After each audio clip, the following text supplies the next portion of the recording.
Di akhir episode sebelumnya, ada kejutan tak terduga dengan kemunculan Seiran di tengah paniknya keluarga Korhan yang sedang bernegosiasi dengan investor, di mana mereka hanya akan menandatangani kesepakatan bisnis apabila pemilik karya yaitu Seiran ikut bergabung. Ferit pun seakan tidak percaya, namun ia semakin yakin Seiran tidak akan pernah mengecewakannya. Sebuah kilas balik memperlihatkan bagaimana keduanya pernah berkomitmen lalu menikah dan berjanji tidak akan pernah saling meninggalkan. Namun meskipun begitu, Seiran enggan dianggap menyelamatkan keluarga Korhan, melainkan semata-mata untuk Ferit. Itulah sebabnya ia menolak jabat tangan dengan Ifakat. Sementara itu di sisi lain, Diyar ditantang kakeknya untuk menghadirkan Ferit ke hadapannya minggu depan jika hubungan mereka benar-benar serius. Lain halnya dengan Kazim, ia berpura-pura mengajak Abidin makan siang, padahal ia hanya ingin menginterogasinya mengenai latar belakang dia bisa bekerja di mansion. Abidin pun lantas menceritakan di mana waktu masih kecil dia diambil dari panti asuhan oleh keluarga Korhan. Mendengar itu Kazim sangat kaget. Di waktu yang sama, Suna terus memantau melalui sambungan telepon, takut terjadi kesalahpahaman. Ferit yang masih penasaran bertanya pada Seiran apa yang membuatnya berubah pikiran. Dia menambahkan dengan sebuah pertanyaan apakah Seiran bahagia dengan rumah tangganya. Seiran lalu teringat bagaimana Sinan baru saja membohonginya. Meskipun begitu, dia mencoba menutupi dengan mengungkapkan kekecewaannya jika sementara waktu harus tinggal bersama ibu mertuanya. Dan sekarang giliran Seiran yang bertanya, kapan Ferit akan menikah?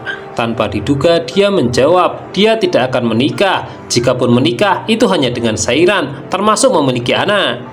Diyar yang sembunyi mendengarkan percakapan itu pun bagaikan tersambar petir. Sekarang dia jadi tahu jika selama ini dia hanyalah pelampiasan. Ferit tidak pernah serius. Seiran sendiri tidak menanggapi ucapan Ferit. Dia hanya ingin fokus pada hubungan pekerjaan. Berpindah ke mansion, Sefda melihat Aisen keluar dari kamar Nurten dan mengadu kepada Bibi Sevika untuk menindaklanjutinya. Hanya saja Bibi Sevika tidak mau menanggapi, mengaku sedang sibuk, dan Aisen muncul tiba-tiba mengatakan ia baru saja mengantarkan minuman ke kamar Nurten.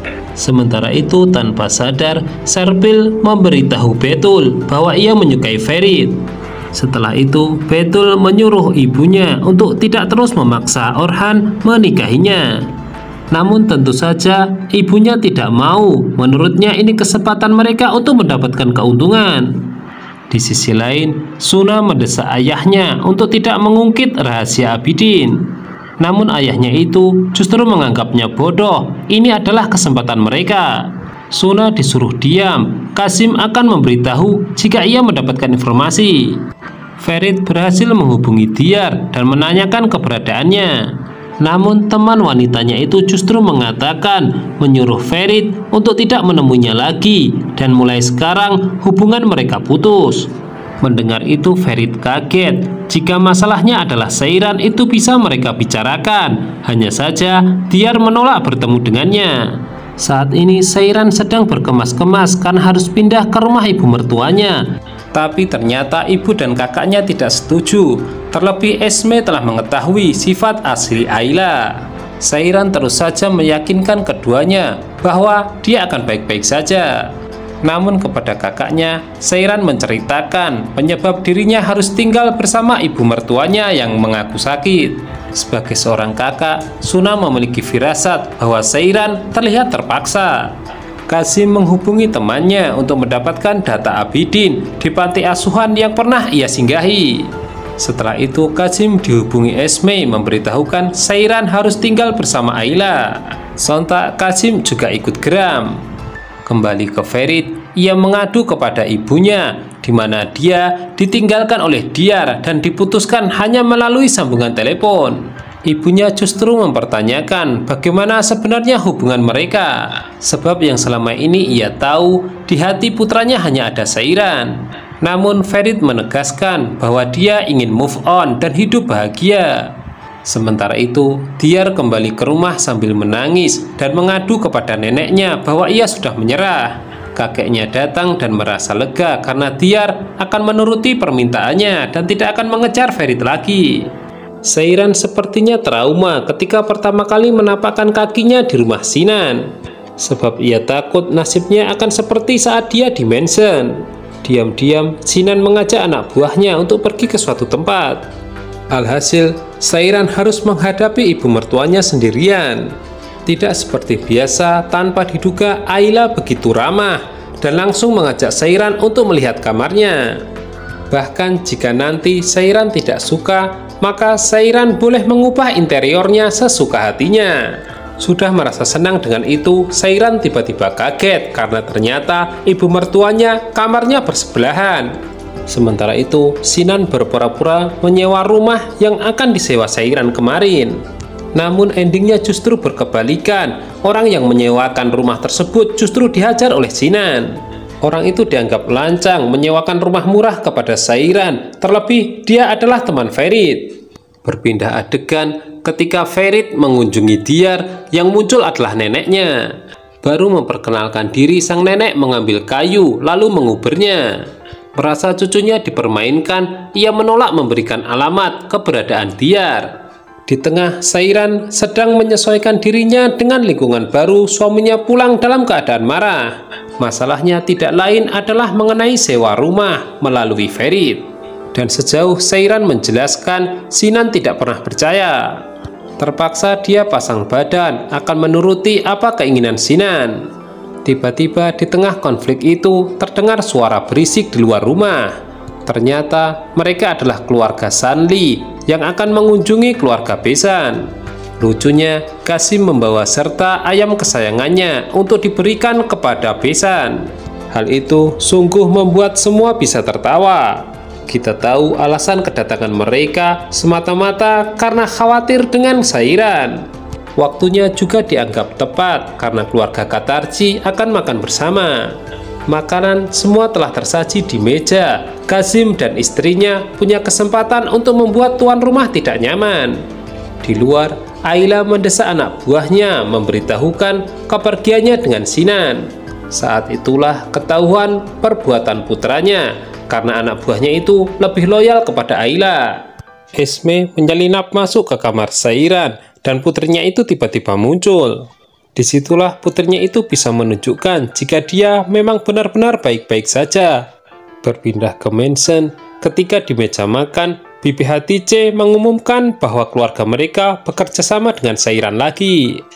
Mendengar itu, Nurten kembali bikin drama dengan mendesak keluarga Korhan untuk memeriksakan kandungan putrinya.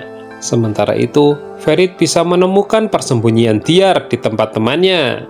Perdebatan pun terjadi ketika Diyar tidak mampu memberikan alasan kenapa mereka harus putus. Padahal setelah pernikahan Seiran, bagi Ferit, Diyar adalah segalanya. Ketika di kamar, Sinan mengungkapkan cintanya kepada Seiran. Saat itulah kilas balik menunjukkan bahwa semenjak sama-sama dirawat, Sinan sudah berobsesi merebut Seiran dari Ferit. Kita lantas ditunjukkan Ayla sepertinya seorang psikopat. Di kamarnya ia buat lubang untuk mengintai kamar sebelah. Saat ini Sinan meminta jatah Seiran berhubungan badan. Hanya saja Seiran menolak karena merasa belum siap. Sementara itu Ferit mencoba melupakan Seiran dengan mengubah karyanya yang sebelumnya berwarna merah menjadi biru. Namun di tengah perjuangannya itu, tanpa terasa air matanya menetes. Dan karena frustasi, hasil karyanya bersama Seiran ia buang. Ayla sudah tidak tahan dengan keluarga Sanli. Untuk itu ia mendesak adik dan putrinya untuk segera mendekati Ferit dan Gulgun. Namun sampai detik ini kita belum diberitahu apa motif sebenarnya keluarga ini dendam kepada keluarga Korhan. Setelah apa yang ia lakukan bersama keluarga, Qasim merasa bersatu kembali. Dia meminta izin untuk bermalam dan Esme yang bisa memutuskan. Awalnya dia dengan tegas menolak, namun Qasim pandai merayu. Kita lantas diperlihatkan bagaimana Esme sebenarnya masih mencintai Qasim. Jadi yang diinginkan terjadi, maka terjadilah. Qasim bermalam malam itu. Keesokan paginya, Mumtaz dihubungi Gulgun dan mengajaknya bertemu. Namun karena dia tinggal sendirian, Mumtaz diminta datang ke rumahnya saja. Ferit saat ini hatinya hancur. Ia mencoba pergi ke gym, namun di sana justru terdapat kilas balik memperlihatkan pertama kali dia bertemu dengan Diyar. Mereka kemudian mengobrol dan merasa cocok, hingga keesokan harinya janjian bertemu lagi di tempat tersebut. Ketika Ferit terbangun dari lamunannya, seorang wanita mencoba mendekatinya, salah satunya adalah Hazal. Di situ Ferit tampak acuh, hingga kemudian Hazal menceritakan kondisi rumah tangga Sairan, di mana dia memberitahu bahwa Sairan dan kakaknya hubungannya kini tengah tidak harmonis. Sementara itu, Qasim dan Esme bersandiwara, seolah-olah Qasim tidur di sofa malam itu. Hanya saja Suna terlalu dewasa untuk dibodohi. Beruntung, suasana hari itu berubah ketika BPH-TJ menghubungi salah satu di antara mereka memberitahu bahwa Sairan bekerja untuk keluarga Korhan lagi. Di sisi lain, Mumtaz telah tiba di tempat Gulgun dan mereka asik mengobrol. Namun tanpa diduga, Ferit datang. Gulgun menyuruh Mumtaz untuk bersembunyi di samping rumah. Ferit mengaku kepada ibunya bahwa hubungannya dengan Diyar tidak bisa terselamatkan lagi. Informasi ini didengar oleh Mumtaz yang langsung diteruskan kepada Ayla. Sinan mengajak bermesraan Sairan, namun hari ini merupakan hari pertama ia bekerja. Sedangkan di bawah, Hazal melapor kepada ibunya jika telah mencuri stat bertemu dengan Ferit. Begitu juga dengan Mumtaz, pertemuannya dengan Gulgun berhasil. Ayla tiba-tiba terbesit memberi hadiah Sinan dan Sairan bulan madu di hotel. Akan tetapi bukannya senang, Sairan justru kecewa. Di saat sebelumnya mereka ingin mandiri, ternyata dilarang dan kini justru seperti dikendalikan. Tak lama dari itu, Suna menghubungi Sairan, mempertanyakan keputusannya bekerja dengan Ferit. Kemudian beralih kepada Betul dan Orhan. Mereka baru selesai melakukan USG. Anehnya, Nurten menyuruh putrinya menggenggam terus hasil USG itu. Ternyata di luar sudah banyak wartawan untuk menunggu klarifikasi mengenai kehamilan ini. Diyar tidak bisa berbohong ketika diinterogasi temannya bahwa dia masih mencintai Ferit.